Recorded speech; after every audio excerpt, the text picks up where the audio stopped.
Se você tivesse que resumir a sua relação com a internet em uma palavra, que palavra seria? Pode ser consumismo, pode ser vício, mas eu diria que a palavra que mais resume bem o que a internet é pra gente, eu diria que é a comparação. E depois de pensar, repensar, ver algumas coisas, ir para uma sessão de terapia, eu vi que mais ou menos a gente tem 3 níveis de comparação. E hoje eu vou contar nesse vídeo pra você como que a gente pode ir resolvendo aos pouquinhos esses 3 níveis de comparação de uma forma segura, que respeite a nossa identidade e que melhor faça com que a gente crie mais. Uns dias atrás eu tinha acabado de fazer o meu primeiro vídeo pro YouTube e eu acho que a maior cagada que eu tinha feito ever foi ter visto os criadores que eu mais admiro. Dentre esses criadores que eu admiro tanto, eu comecei vendo o Cliver, a Nath Pompeu e o Arthur Miller, só que isso aconteceu logo em seguida depois que eu comecei a fazer esses vídeos pro canal. Depois de ter ido para uma sessão de terapia, ter escrito esse vídeo, ter conversado, pensado, refletido bastante, eu vi como que a comparação é o efeito mais paralisante para nós criativos e para todas as pessoas que estão envolvidas aí com rede social, com criação no geral, porque ela trava muito a gente, ela faz com que a gente não desenvolva as nossas criações, porque a gente fica comparando com as outras pessoas em diversos níveis, como eu tinha falado antes. Mas antes da gente de fato tentar resolver o que é esses 3 problemas de comparação, eu diria que a gente devia definir primeiro o que é a comparação. Eu acho que a gente podia fazer isso pegando no dicionário, igual os antigos faziam. Comparação nada mais é do que o ato de você analisar tudo aquilo que se difere ou se aproxima de algo, uma situação ou de 2 pessoas diferentes. Claro, eu dei uma floreada, não está exatamente assim no dicionário, mas eu diria que é um bom início para a gente tentar entender o que são e como a gente pode resolver essa comparação baseado numa análise. Porque eu sinto que quando a gente se compara, muitas vezes a gente não analisa o que a gente está se comparando. E se a gente entra num loop de tentar entender, ai meu Deus, por que essa pessoa é tão melhor que eu? Ai, por que isso está muito melhor? Como que eu não consigo fazer isso? E acaba que a gente não cria. Por que a gente não cria? Porque a gente não analisa o que a gente pode fazer de diferente e o que a gente pode fazer de igual dentro daquela situação, ou o que a gente pode fazer de igual ou diferente dentro daquela criação que aquela outra pessoa tem feito.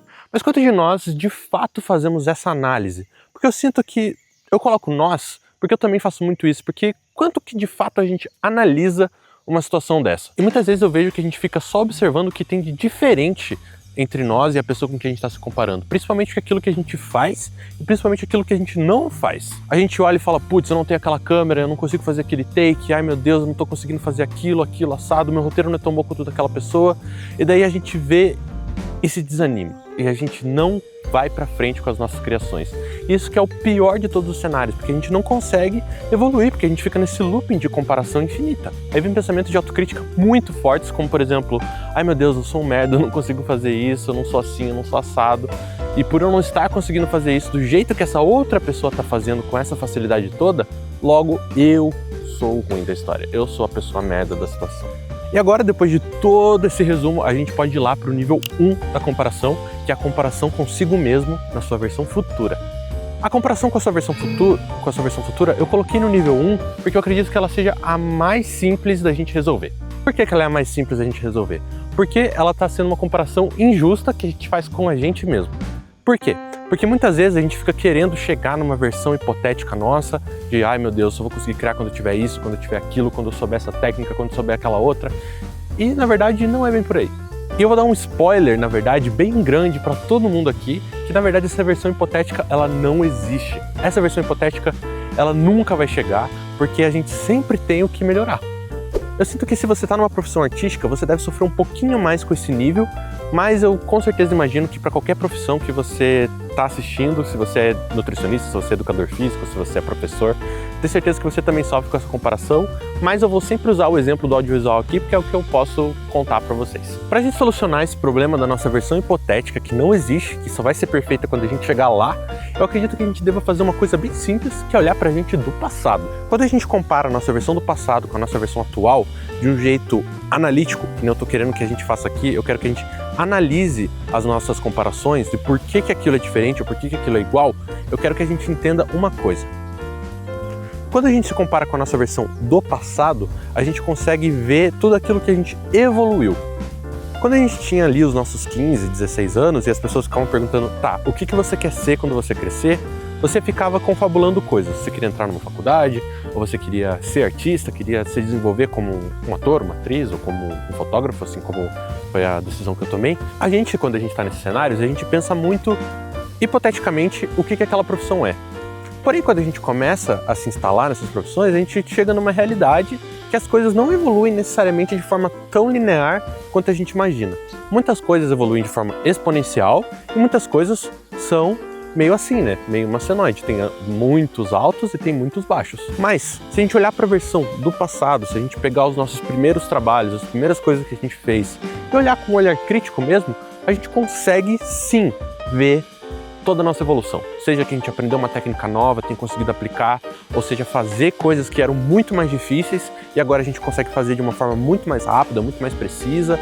Tem vários exemplos que eu posso ir puxando aqui, mas eu tenho certeza que você vai encontrar um específico para sua área que você vai conseguir aplicar nisso tudo. E tem outra coisa que eu gostaria muito que a gente recuperasse dentro disso tudo. É isso mesmo, recuperar. Porque eu acho que quando a gente está no começo de carreira, independente de carreira que a gente quer, mas eu vejo que isso, principalmente nas carreiras artísticas, é o tesão de tentativa. É a gente tentar tudo, tentar aprender técnica nova, tentar aprender coisas, ficar aplicando, ver uma técnica já quer aplicar, ver alguma coisa já quer implementar no seu trabalho. Porque eu sinto que conforme a gente vai ficando mais experiente, ou se comparando mais consigo mesmo, a gente vai perdendo isso e vai acabando fazendo menos coisa e vai perdendo esse tesão de tentar coisas novas mesmo. Acho que quando a gente volta a fazer essa análise dentro disso, a gente pega os nossos trabalhos antigos, a gente entende tudo aquilo que a gente já fez e faz de um jeito bem mais legal. Agora o nível 2. O nível 2 eu acho que é o nível que mais afeta todos nós, mas eu acredito que se você é artista, esse é o nível que mais afeta você. Esse com certeza foi o nível que mais me afetou dentro da minha carreira. Eu acho que ele afeta todos os artistas em níveis estratosféricos, que é a comparação com o vizinho. Eu vou colocar vizinho aqui, mas a comparação com o vizinho é mais ou menos como se fosse um colega de profissão. Não sei se está dando para entender, mas eu acredito que é mais simples do que a gente imagina. Essa história é muito pessoal para mim, mas eu acredito que ela possa ajudar muito vocês a entender como que a gente pode se livrar um pouco disso. E dentro desse nível, eu queria que a gente colocasse mais uma palavra dentro do nosso vocabulário de análise, que é o contexto. Como eu falei, eu ia contar uma história para vocês e essa história é bem simples. No 6º período da faculdade, a gente tinha um projeto livre que todo mundo ia fazer um curta. E dentro desse curta, todas as diretrizes eram livres. Você podia contar a história que você quisesse, do jeito que você quisesse, desde que você formasse a sua equipe e entregasse o filme no final do semestre. Como ali nos últimos períodos só ia ter o TCC, no 7º, no 8º período só ia ter o TCC, era a última oportunidade que eu tinha de dirigir um filme por mim mesmo. E eu fiquei curioso, queria fazer e me testar criativamente. Mas mal sabia eu que a comparação ia ser o que mais ia acabar comigo durante todo esse processo. Durante o processo desse filme, aconteceu várias coisas, foi um processo conturbado, como todo curta é, como todo filme é. Mas, quando chegou no final do semestre, quando a gente foi exibir o filme, eu não fui na exibição. Isso me marcou muito, porque eu senti que foi uma coisa que foi um marco na minha vida no que diz respeito a como a comparação me destruía. Por quê? Porque eu tava com tanto medo de ver o trabalho dos meus colegas, porque eu já tava com essa preconcepção que o trabalho de todo mundo ia ser melhor, infinitamente melhor que o meu, que eu não fui ver. Não, que bobagem. Pra mim, agora, vendo de longe, isso foi tanta besteira da minha parte, mas eu consigo empatizar com esse João do passado, porque realmente é uma coisa que afeta muita gente. Mas eu vejo hoje como uma bobeira, principalmente porque, cara, eu podia ter aprendido tanto com o trabalho dos meus colegas, o meu trabalho podia ter recebido críticas boas ou críticas ruins, mas isso a gente tá aberto sempre, mas eu podia ter recebido críticas boas que poderiam ter me ajudado a finalizar o filme de uma forma melhor, ou ter tomado suas decisões para outros trabalhos no futuro, mas eu não fui ouvir isso porque eu tava com tanto medo. Mas eu tava com tanto medo da possibilidade do trabalho dos meus colegas ser muito melhor que o meu, que eu acabei não indo. Isso, cara, como eu falei, que bobagem. Eu acredito que pra gente resolver esse nível 3 de comparação, a gente devia fazer uma coisa bem simples. Mais uma vez, como eu falei, a gente tem que analisar tudo aquilo que a gente tem de igual e tudo aquilo que a gente tem de diferente entre nós e os nossos colegas de profissão. Uma coisa bem simples que eu percebi que eu dominava um pouco mais que os meus colegas eram as coisas de pós-produção, principalmente color grading, um pouquinho de edição. Eu sentia que, por exemplo, a fotografia, que era uma coisa que a minha turma tinha um pouco mais de dificuldade, então era uma coisa que não necessariamente eu ia super bem, mas que eu gostava e tinha vontade de aprender. E isso reflete um pouco nos meus vídeos. Eu vejo que tem muitas coisas que eu aprendi que eu ainda aplico até hoje. Por exemplo, eu tô nesse contraluz aqui, minha cara tá toda escura, mas vocês estão prestando atenção ali naquele fundo belíssimo que tá ali. Como eu falei, se a gente fizer essa análise do que a gente tem de diferente, tudo aquilo que a gente tem igual em relação aos nossos colegas de profissão, a gente pode entender quais são os nossos pontos fortes, quais são os nossos pontos fracos, o que a gente pode melhorar nos nossos pontos fracos e o que a gente pode potencializar dentro dos nossos pontos fortes. Porque eu sinto que acaba sendo uma coisa muito injusta com nós mesmos, a gente ficar se comparando com pessoas que podem colaborar com a gente em muitos sentidos e agregar na nossa vida de alguma forma. Principalmente os colegas de trabalho, os colegas de faculdade, essas pessoas. Mas eu não expliquei ainda uma questão importante, que é o contexto. Por que o contexto é muito importante ser levado? Nessa história que eu contei, eu fiquei me comparando porque eu achava que o trabalho dos meus colegas ia ser infinitamente melhor que o meu. Mas o porquê que talvez ele de fato fosse. Eu não consegui me dedicar muito tempo à faculdade justamente porque eu tinha que trabalhar. Então o meu contraturno ali da faculdade, porque a faculdade era de manhã, eu tinha que trabalhar tarde e noite, porque não era num horário comercial, então eu tinha que trampar. Então eu vejo que muitas das pessoas hoje em dia que eu conheço, que ainda estão em faculdade, período de estudo e precisam trampar, elas ficam se comparando muito mais.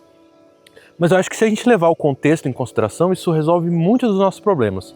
Por quê? Se a gente entender que todo o tempo que a gente está ali trabalhando, muitos desses colegas estão ali fazendo networking, estão fazendo projeto extra, estão estudando, ou até tendo tempo para não fazer nada, sabe? Para descansar enquanto a gente está ali se matando de trabalhar.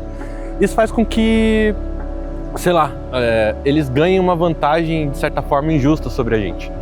Mas eu não estou reclamando, até porque muitos desses colegas, como eu falei, têm muitas habilidades que eu tenho e eles não. E eu sei que você vai encontrar isso dentro da sua área artística, enfim. Mas é uma coisa a gente levar em conta e a gente prestar atenção. Porque se a gente não leva o contexto em conta, a gente fica meio maluco.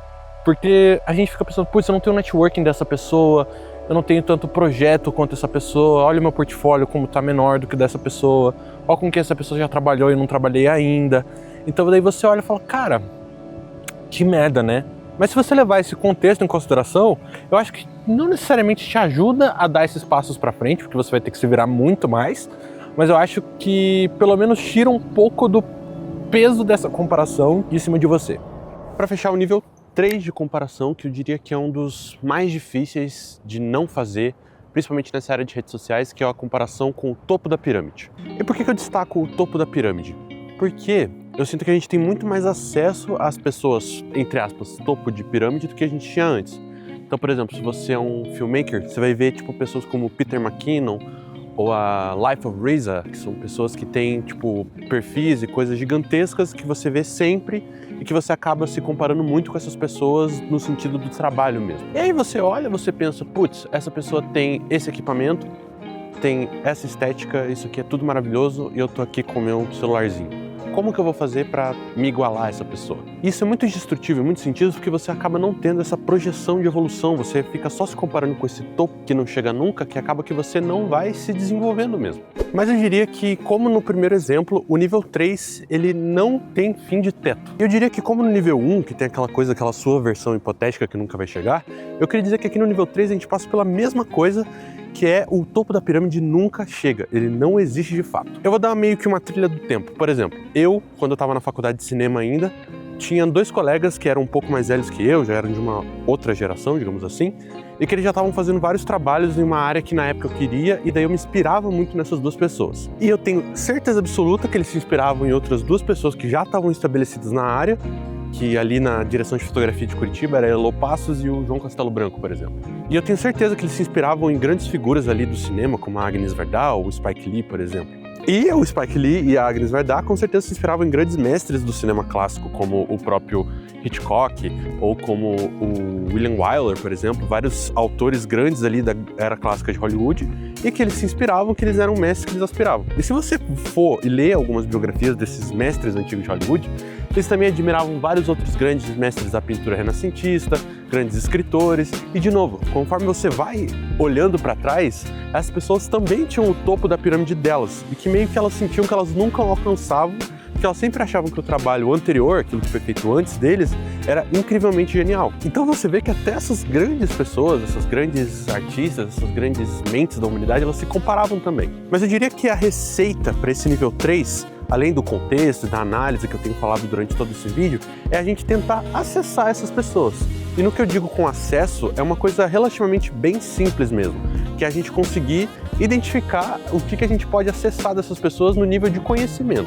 Eu vou dar um exemplo mais prático. Se você está se comparando com um youtuber, por exemplo, que você gosta muito e você quer replicar o conteúdo daquela pessoa de alguma forma, ou está se inspirando muito naquela pessoa, mas você está se comparando demais e não está indo para frente.